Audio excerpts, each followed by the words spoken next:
जीते जी। अरे नंदा भाभी, ये क्या कर रही हो? बाप रे! होली के अवसर पर पीहर आई उसकी नंदे रमा और रश्मि एक साथ चिल्ला पड़ी थी। जी दीदी, अम्मा का नाश्ता लाई हूँ। सहारा देकर उनको तकिए से टिकाकर बैठाती नंदा बोली। वो तो हम भी देख रहे हैं, पर इतना घी में तर मूंग दाल का हलवा अम्मा पचा पाएगी? उनकी तबीयत और ख़राब हो जाएगी ना। पर अम्मा बहुत खुश होकर नाश्ते की प्लेट निहार रही थी। उनको ये हलवा बहुत ही पसंद था।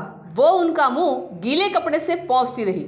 रश्मि चिढ़ गई और जोर से बोली, हमारे रहते ये अनर्थ नहीं हो सकता। इतना गरिष्ठ हलवा खिलाकर आप कौन सा दुलार टपका रही हैं? लकवे के कारण उनकी बोली खत्म सी हो गई थी, पर वो गो गो करके रश्मि पर नाराज हो रही थी। उसने प्यार से उनके मुंह में हलवा डाला। उनके चेहरे की प्रसन्नता देखने लायक थी। उसी समय विकास उनकी दवाइयाँ लेकर कमरे में घुसा और प्यार से अपनी माँ के गाल थपथपाकर पूछने लगा, कहो माँ, आज नाश्ता अच्छा लगा ना? अब सूप के साथ ये दवा भी खा लो। वो एक आज्ञाकारी बच्चे की तरह मुस्कुराकर सिर हिलाने लगी। बेटे की आंखों में आंसू छल छला गए, पर इस बार रमा से नहीं रहा गया। भैया, हमें तो कुछ समझ में नहीं आ रहा है। भाई भाभी दोनों एक साथ बोल पड़े, ऐसी कौन सी पहेली है जो तुमको समझ नहीं आ रही?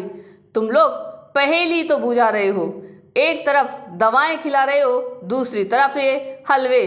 कल तो भाभी ने उन्हें मटर की खस्ता भी खिलाई थी।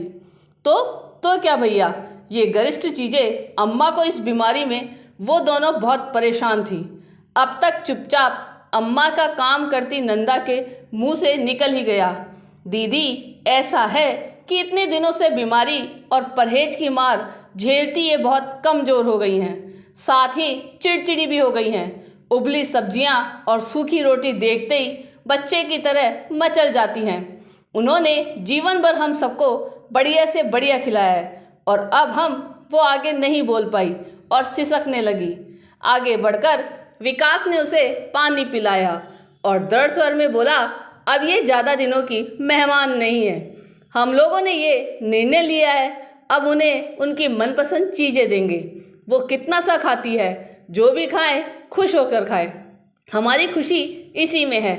अब तक संभल चुकी नंदा उनको लेटाते हुए बोली, कोई कुछ भी बोले, हम अपनी अम्मा को जीते जी ही तृप्त करेंगे। बात की बाद में देखी जाएगी। तब तक वो सो गई थी। रमा और रश्मि हैरानी से उनके चेहरे पर व्याप्त सुख और संतोष की छाप देख रही थी। आपको ये कहानी कैसी लगी, यह कमेंट करके ज़रूर बताइएगा। चैनल पे नए हो तो सब्सक्राइब जरूर कीजिएगा और वीडियो को लाइक और शेयर कीजिएगा। धन्यवाद।